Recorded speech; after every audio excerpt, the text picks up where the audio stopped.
Eric, bonjour et merci d'avoir accepté cette interview. Tu vas nous parler aujourd'hui de pleine conscience, de bonheur aussi, qui est ta spécialité. Mais avant ça, est-ce que tu pourrais te présenter à nos auditeurs et nous parler un peu de toi? Comment t'en es arrivé à la pleine conscience? Qu'est-ce qui t'a inspiré à te diriger vers ce sujet en particulier? Écoute, avec plaisir, Anouchka, d'abord merci de cette interview, c'est très chouette. Voilà, là j'ai 50 ans et ça fait, depuis que je suis petit, je suis, je sais pas, un peu très intéressé par la thématique du bonheur. En fait, quand j'étais petit, j'étais pas très heureux, je pense. J'ai pas eu une enfance extraordinaire. Et j'essayais de comprendre comment ça se fait qu'il y a des gens qui sont heureux et puis d'autres qui sont malheureux. Et c'est quelque chose vraiment qui m'obsédait de comprendre qu'est-ce qui fait la différence. Est-ce que c'est les parents? Est-ce que c'est des trucs à l'école? Enfin, j'étais petit, donc je savais pas raisonner très loin, mais ça, c'est quelque chose qui m'interpellait. Et puis après, plus tard, pendant l'adolescence, j'ai été vraiment passionné par tout ce qui est la spiritualité. J'ai découvert des mouvements spirituels. J'ai découvert la méditation aussi, à l'âge de 15 ans. C'était vraiment très chouette comme expérience. Puis c'était aussi le développement dans les années 80 du New Age. Je sais pas si tu vois le New Age, c'est avec le livre par exemple de Marilyn Ferguson, Les Enfants du Verseau. Ce sont des livres qui ouvraient l'esprit. Avant ça, il y avait les petits livres rouges dans la collection Que sais-je qui parlaient de plein de choses aussi spirituelles.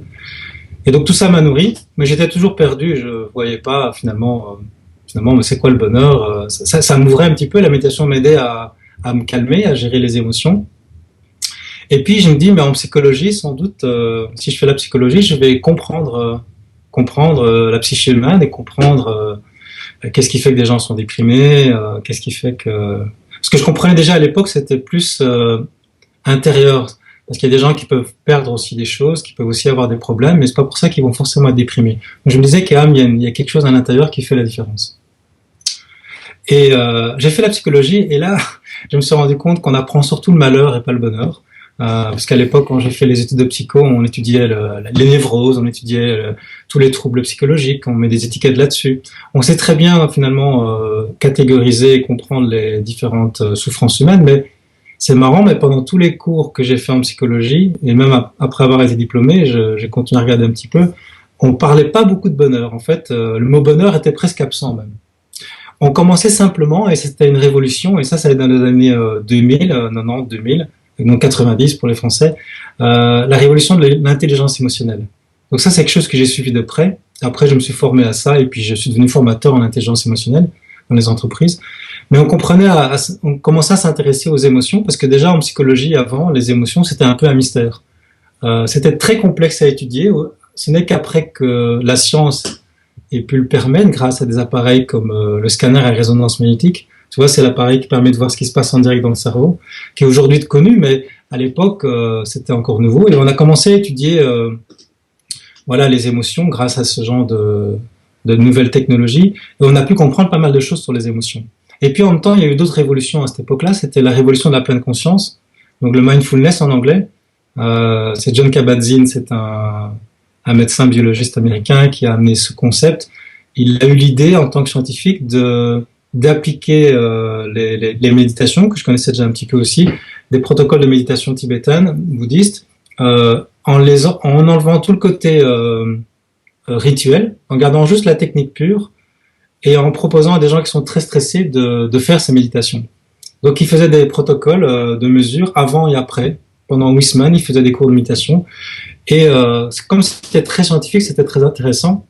Évidemment, les gens qui suivaient son cycle de pleine conscience, donc ces cycles d'entraînement de l'esprit, si on peut parler ainsi, eh bien, étaient beaucoup mieux, et les gens qui étaient déprimés étaient moins déprimés, ou plus du tout, l'anxiété diminuait, etc., etc.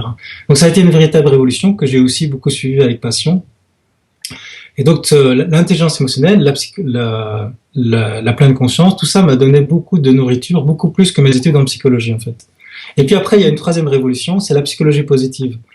Là, c'est intéressant parce que ce sont des psychologues qui se sont dit, c'était Martin Seligman lors d'un congrès des psychologues aux États-Unis, il s'est dit, voilà, maintenant on sait très bien comment aider les gens à passer sur une échelle du bien-être à -10, de -10, donc pas très bien, à 0, donc neutre. Et maintenant, on va essayer d'étudier comment faire passer les gens de 0 à +10. Et ça, je trouvais ça génial. Et effectivement, il y a des millions de dollars qui ont été investis dans cette recherche pour étudier le bonheur. Avant ça, dans les années 60, il y a eu quelques psychologues, mais très minoritaires, hein, comme Maslow, par exemple, qui est le plus connu, ou Rogers. Ce sont des gens qui sont intéressés au bonheur, mais ils étaient très peu nombreux, en fait. Et donc là, il y a eu des millions de dollars investis, et on a pu comprendre mieux ce que c'est le bonheur, mieux comprendre l'origine, comment ça se passe dans le cerveau aussi. Donc, par exemple, on sait aujourd'hui qu'il y a un centre du bonheur dans le cerveau qui se trouve ici dans le cortex préfrontal gauche. Enfin, il y a un tas de, surtout ce qu'on a découvert, c'est un tas d'habitudes qui font qu'on est beaucoup plus heureux. Quels que soient les problèmes qu'on peut vivre, si on a des habitudes, une certaine façon de penser, par exemple avec la pleine conscience, parfois ces études se mélangent. On a remarqué que, par exemple, les moines bouddhistes sont des gens qui sont en général très heureux, très sereins. On sent qu'il y a une paix quand on les voit. Et quand ils passent sous l'IRM, on se rend compte qu'ils ont un cortex préfrontal gauche très développé. Alors on s'est demandé, les scientifiques se sont demandé, est-ce qu'ils sont nés comme ça ou est-ce qu'ils l'ont appris grâce à leur technique de méditation. Et alors, évidemment, qu'est-ce qu'ils ont fait? Ils ont testé ça, ils ont fait passer des tas de personnes dans des prisons, dans des entreprises, dans des écoles, des gens de tous les jours, de la vie de tous les jours, qui ont pratiqué ces exercices de méditation. Et on a revu effectivement qu'il y avait un développement du cortex préfrontal gauche et une diminution du droit, le droit qui est plus associé à des états de dépression. Donc on voit vraiment qu'il y a un changement physiologique dans le cerveau, un changement même chimique également avec une meilleure sécrétion de la sérotonine, la dopamine par exemple. Donc voilà, et tout ça mis ensemble, j'en ai fait un peu comme des morceaux de puzzle, j'en ai fait une synthèse et j'ai écrit un livre il y a 10 ans maintenant, je pense, sur le bonheur. Le bonheur ou le stress, la décision de chaque instant. Donc voilà un peu mon parcours rapidement. J'espère que je parle pas trop. Non, c'est parfait. Merci beaucoup. Aujourd'hui, tu vas nous parler un petit peu de pleine conscience, il me semble. Et pour que nos éditeurs le sachent, en fin d'interview, tu vas même, je crois, nous faire pratiquer la pleine conscience avec une petite méditation. Donc, restez bien en ligne jusqu'au bout. Est-ce que tu peux nous parler un petit peu de la pleine conscience, savoir exactement ce que c'est? Je crois qu'on appelle ça aussi le mindfulness. Oui. Le mindfulness, ça a été traduit en pleine conscience en français. Et donc, c'est quoi la pleine conscience? C'est porter son attention sur le présent, qui se déploie d'instant en instant, sans porter aucun jugement. Et en fait, dans cette définition, chaque mot est très important. On le verra dans la méditation. Par exemple, le fait de porter son attention. Ça, c'est le début de la phrase. C'est pas penser. C'est pas que je pense à l'arbre que je vois ou je pense à mon environnement, mais je porte mon attention sur mon environnement. Et la pleine conscience, la première clé, c'est effectivement d'être attentif plutôt que de penser. Et en fait, soit on pense, soit on est attentif, mais c'est pas les deux en même temps. C'est un peu comme un interrupteur. J'utilise souvent dans les cours de pleine conscience que je donne l'image à l'interrupteur où, je sais pas si tu as vu le film Les Visiteurs, c'est jour, nuit, jour, nuit, jour, nuit. Ouais. L'interrupteur, il a deux modes, c'est on-off. Donc la lampe est allumée ou éteinte. Mais elle peut pas être à la fois allumée et éteinte. L'interrupteur ne peut pas à la fois être sur le mode on et le mode off. Donc on peut être dans le mode mental. Donc là, on est allumé, on a le cerveau pensant, le cerveau qui pense en permanence. Et les gens disent souvent, j'arrête pas de penser, je rumine, c'est pénible, j'arrive pas à être heureux à cause de ça. Ou alors on peut descendre dans un autre mode. C'est l'autre côté de l'interrupteur. C'est un mode où je ne pense pas. Et c'est quoi ne pas penser? C'est être présent en fait. Et c'est là les liens avec le bonheur parce que je me rends compte que chaque fois que je suis dans mon mental, enfin la plupart du temps quand je suis dans le mental, je ne suis pas présent. Parce que si par exemple je te parle et tu penses à autre chose, tu vas peut-être rater ma phrase et vice versa. Si par exemple tu me parles et je pense à des problèmes, tu vas me dire oui Eric, tu es là. Même si je suis là physiquement, je suis parti ailleurs avec mon mental. Et mon mental est une formidable machine à voyager dans le temps, dans le passé ou dans le futur, mais pas du tout dans le présent. Et dans le présent, en fait, il n'y a pas besoin de penser. Donc je suis attentif, simplement. Alors je vais dire, ah oui, excuse-moi, j'étais distrait, et je reviens dans le présent. Et en fait, l'attention, c'est comme un muscle. Et c'est une des premières clés du bonheur, je pense, c'est vraiment d'être attentif au présent. On n'a pas été éduqué à développer notre attention, on fait des cours de bodybuilding, mais on ne fait pas des cours de mindbuilding, un entraînement de l'esprit, pour développer son attention. Alors quand on est enfant, on est naturellement attentif au présent, on est connecté avec nos 5 sens au présent, mais quand on grandit et à l'école, on nous apprend, on nous coupe un peu du ressenti, et on est beaucoup dans notre tête, et on est beaucoup dans la réflexion, et dans les jugements, et dans les comparaisons, etc., etc. Et donc ça nous empêche, ce mental nous empêche souvent d'être heureux. Donc moi, personnellement, je suis aussi psychothérapeute. Hein, je fais des thérapies avec de différentes méthodes comme l'hypnose et autres.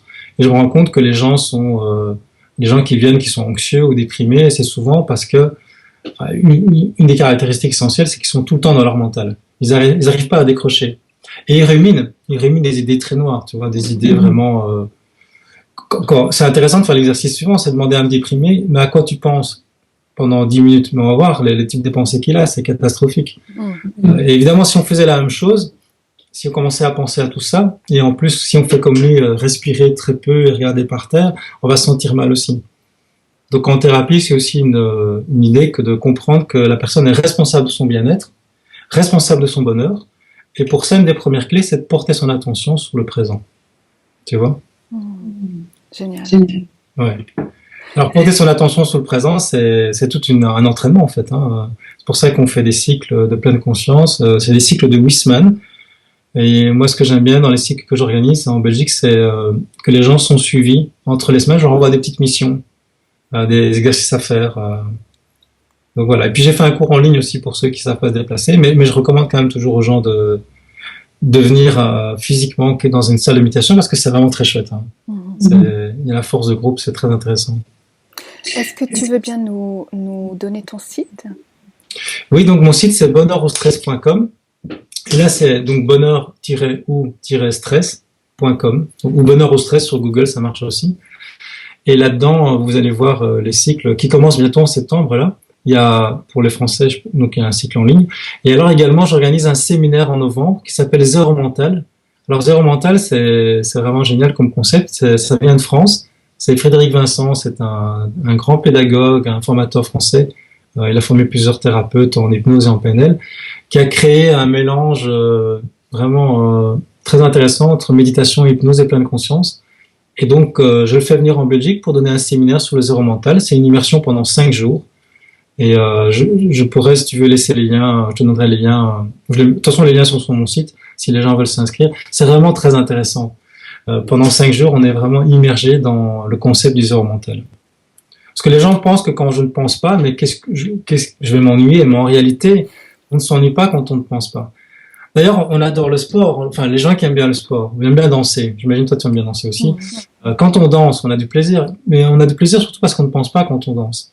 Quand on danse, si on commence à penser à des trucs, ben on rate le rythme, on rate la musique. Donc, les plus belles activités humaines sont des activités qu'on a quand on ne pense pas. C'est un entraînement. C'est vraiment développer le muscle de l'attention. Excellent. Ouais. Est-ce que tu aurais quelques petites histoires, des petits secrets à nous raconter sur des personnes qui ont suivi ton stage ou qui ont suivi tes formations et qui ont eu leur vie changée? Écoute, oui, j'ai pas pensé comme ça, mais c'est vrai qu'il y a souvent, au bout des cycles de Huisman, par exemple, les gens témoignent, et même déjà après quelques semaines, témoignent vraiment d'un grand mieux-être, hein, d'une grande différence. Parce que c'est fatigant de penser, en fait, constamment. Surtout quand on pense à des choses qui sont des problèmes, tu vois, quand on anticipe l'avenir, mais de manière négative, ou quand on regrette des choses du passé, ça génère des émotions. En fait, les émotions sont déclenchées par la pensée. La pensée, c'est un peu comme un détonateur. Et on peut exploser émotionnellement parce qu'on pense à quelque chose. Et donc, les gens me disent, mais oui, et grâce aux techniques de méditation, donc au début, on commence doucement, puis après, les techniques sont de plus en plus précises et on s'entraîne à méditer plus longtemps, par exemple. Mais le plus important, c'est de méditer régulièrement dans la journée, de faire des petits stops. Et donc, les gens disent, mais oui, grâce à ça, je dors mieux. Déjà, c'est super parce que beaucoup de gens qui dorment pas bien à cause de leur mental. Il y a des gens qui ont même des problèmes physiques, tu vois, des irritations de peau, des acouphènes, et ça disparaît. Ça disparaît, ou en tout cas, ça s'atténue fortement. Donc c'est beaucoup moins désagréable. J'ai même des gens qui étaient fibromyalgiques qui vont beaucoup mieux grâce aux techniques de méditation. Donc les gens qui sont anxieux, il y a vraiment une grosse diminution d'anxiété. Pour la dépression, ça dépend le stade de la dépression, mais les gens qui sont en légère déprime, ça peut vraiment s'améliorer. Les gens qui sont complètement déprimés, souvent ils sont épuisés, donc ils ont un temps de repos. Mais j'ai souvent des gens qui ont fait un burn-out qui viennent ensuite au cours de méditation, au cours de cycle de pleine conscience. Et là, ils sont vraiment très contents parce qu'ils savent qu'ils vont devoir reprendre le travail, reprendre une vie. Et là, ils sont armés. Mm. Il se passe quelque chose qui leur plaît pas, pouvoir lâcher prise. Parce que lâcher prise, c'est vraiment une des caractéristiques aussi des personnes qui sont heureuses. C'est qu'ils vont pas prendre les choses personnellement, ils vont pas commencer tu vois, à ruminer, à tout le temps juger quelque chose qui ne plaît pas. Ils vont arriver à lâcher prise. Et ça, c'est justement une capacité de pleine conscience. C'est pouvoir ne pas être esclave de son mental. Parce que le mental, c'est un peu comme une machine infernale parfois. Et ça tourne, ça tourne, ça tourne, mais je ne suis pas mon mental. Et ça, c'est quelque chose qu'on voit après dans les cours, c'est que notre identité profonde n'est pas reliée à notre mental. C'est ce qu'on voit dans le bouddhisme. On est toujours dans le bouddhisme. Une des causes de la souffrance, c'est qu'on s'identifie au mental. Et donc là, ce qu'on apprend, c'est de se désidentifier de ce mental. Je suis beaucoup plus que ça. La preuve, c'est que je peux passer des moments entiers sans penser, et je suis toujours là, et je suis bien, et je peux être créatif, et je peux ressentir des choses magnifiques comme l'amour, la paix. Donc je suis beaucoup plus que mon mental. Et donc ça, c'est important de pouvoir se désidentifier du mental, tu vois. Génial. Est-ce que tu serais prêt donc à nous faire une petite méditation? Écoute, avec plaisir. Je peux faire comme un début de cours. Donc, on peut prendre une petite métaphore, une petite image. C'est que nous avons le cerveau pensant, on va dire qu'il est ici, et puis un peu comme une maison, vous avez le premier étage, et puis vous avez le rez-de-chaussée. Le rez-de-chaussée, c'est une grande pièce avec des jardins et des portes ouvertes sur l'extérieur. C'est la vie, avec le soleil qui rentre. Mais parfois, on est bloqué au premier étage, dans cette chambre sombre, qui est une machine à voyager dans le temps. On va dans le passé, on va dans le futur, mais ce que je vous invite, c'est de descendre régulièrement au rez-de-chaussée, de descendre et de ressentir le présent. Alors comment est-ce qu'on fait pour ressentir le présent? Ben, c'est grâce à cinq portes d'entrée dans le présent, c'est les cinq sens. Et donc je vous invite à fermer les yeux quelques instants et simplement porter attention sur les sons, tous les sons que vous pouvez entendre autour de vous, en plus de ma voix. Des petits sons, des vibrations sonores, et soyez comme un enfant qui écoute attentivement tous les sons qu'il peut ressentir. Et là, quand vous faites ça, vous n'êtes pas dans la pensée, vous êtes juste dans l'attention. Écoutez. Essayez d'écouter des choses encore plus subtiles, plus lointaines. Des vibrations. Est-ce que vous arrivez, par exemple, à écouter le bruit de votre propre respiration? Vous pouvez, si vous voulez, l'augmenter légèrement pour la ressentir, l'entendre.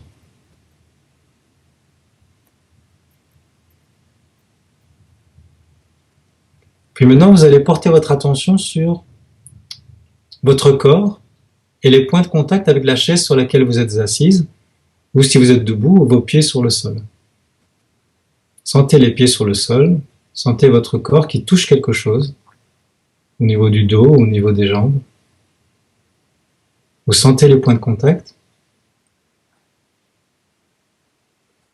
Et puis maintenant, dans le corps, ça bouge. Par exemple, quand vous respirez, sentez cette poitrine qui bouge légèrement. Vous êtes comme un enfant qui est curieux, qui s'amuse d'observer ce phénomène de la respiration. Ça bouge dans les poumons, dans la poitrine. Et maintenant, un petit peu plus difficile pour terminer, vous portez votre attention sur l'air qui rentre et l'air qui sort de vos narines. Au niveau des narines, vous allez peut-être sentir, si vous vous concentrez bien, de l'air qui rentre et de l'air qui sort.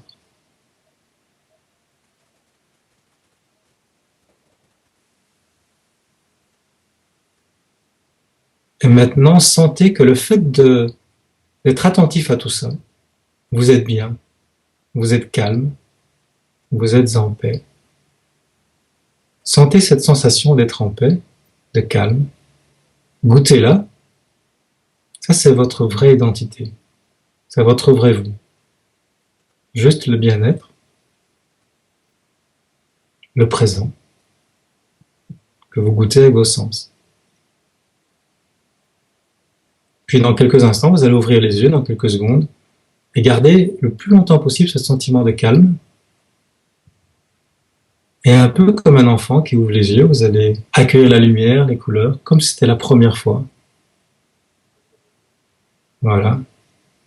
Regardez autour. Et là, vous avez une autre clé aussi de la pleine conscience, c'est être comme un enfant. Un enfant qui ne se lasse pas d'une couleur, voilà, de la chaleur, de toucher des choses. Et ça, c'est une des caractéristiques communes à toutes ces personnes qui méditent depuis très longtemps. Et vous voyez qu'on est tous capables d'y arriver. En fait, c'est pas si difficile que ça.